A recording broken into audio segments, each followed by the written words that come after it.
Hello, little friends. Today we are drawing and painting a cute baby sleeping. So, let's start to draw a cute baby sleeping. At first, we are draw the baby head like that.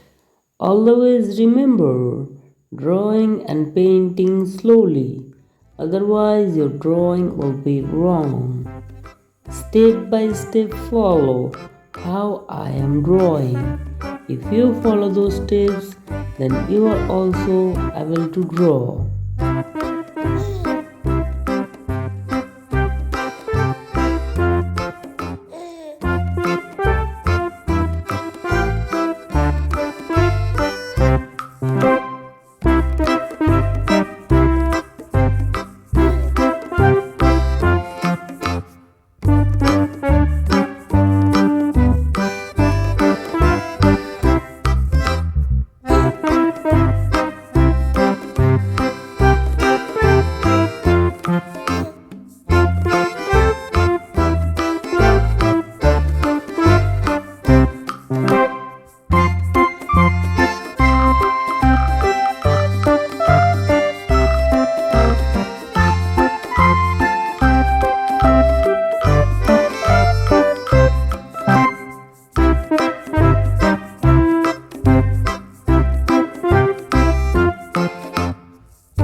Thank you, little friends. Bye bye.